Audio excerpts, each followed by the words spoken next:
আজ পুকুর থেকে ছিপ দিয়ে মাছ ধরে রান্না করব। তো সেজন্য দেখতে পাচ্ছেন যে আমাদের পরিবারের যে ছোট সদস্যরা আছে তারাই কিন্তু আনন্দ করে মাছ ধরতে নেমেছে, মানে ছিপ দিয়ে মাছ ধরবে। ছিপ দিয়ে মাছ ধরার মজাটাই কিন্তু আলাদা, এটা গ্রামে না থাকলে দেখা যায় না। তো দেখেন যে একটা মাছ পেয়েছে, তো তিনজনই কিন্তু এখানে ছিপ দিয়ে মাছ ধরছে। তো একজনের ছিপে মাছ উঠছে আর বাকি দুইজন কিন্তু বসে আছে। তো এটা হচ্ছে রুই মাছ। আর ঘেরের মতো পুকুরের মাছ কিন্তু অতটা বেশি বড় হয় না, কারণ পুকুরের মাছ বড় করতে গেলে অনেকটা সময় লাগে, মানে 2-1 বছরের ভিতরে তো হয় না। আর ঘেরের মাছ কিন্তু 14 বছরে 2 কেজি, 2.5 কেজি, 3 কেজি হয়ে যায়, কারণ ফিট খাওয়ানো হয় সেজন্য। তো আমার কেন জানি মনে হয় যে আমার ঘেরের মাছের থেকে পুকুরের মাছগুলো বেশি ভালো লাগে। আর দেখতে পাচ্ছেন এটা হলো আমার বড় যা, মানে কম বেশি এখানে সবাই আছে। আর আমার এরা কিন্তু মাছ দেখে খুবই খুশি হয়েছে, কারণ ও মাছ দেখলে কিন্তু প্রচণ্ড খুশি হয়, কিন্তু মাছ ও খায় না, ওকে মাছ কিন্তু খাওয়াতে পারি না। তো এই যে দেখতে পাচ্ছেন যে আর একটা মাছ পেয়েছে, এটা হলো আমার জায়ের ছেলে।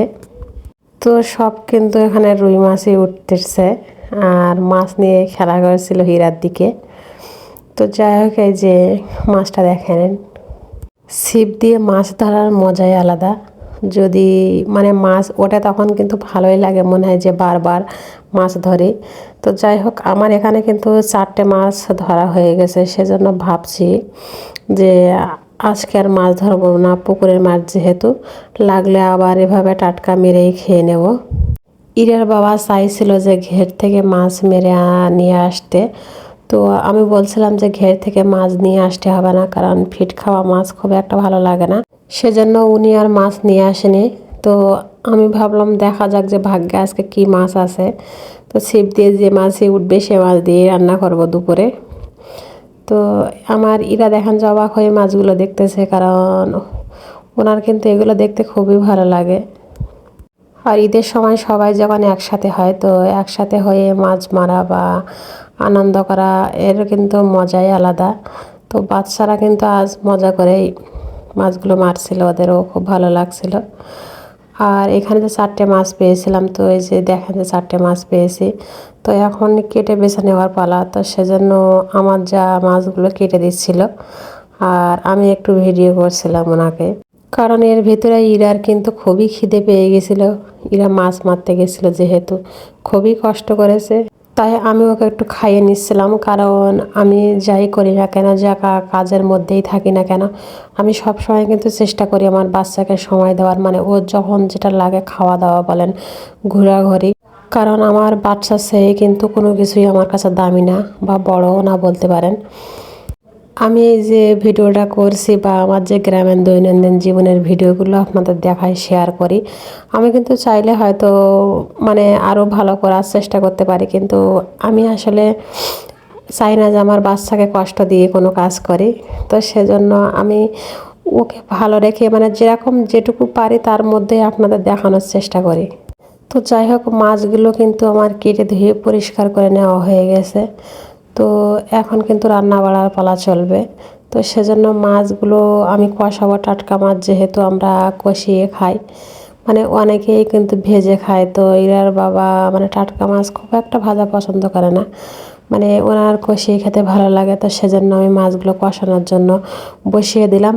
আর আজকে আমি চুলায়ও রান্না করছি না, কারণ সব দিকে আমি পেরে উঠবো না সেজন্য, কারণ আমার সব কিছুই একা হাতে রান্নার দিকটা সামলাতে হয়। আর আমি যেহেতু আলু বেগুন দিয়ে রান্না করবো, তো বেগুনগুলো কেটে নিচ্ছিলাম। আর আলুগুলো কিন্তু অফ ক্যামেরায় কেটে নিয়েছি, কারণ ভাবছিলাম যে একটু দেরি হয়ে যাবে সেজন্য। তো বেগুনগুলো কিন্তু আমার কাটা হয়ে গেছে।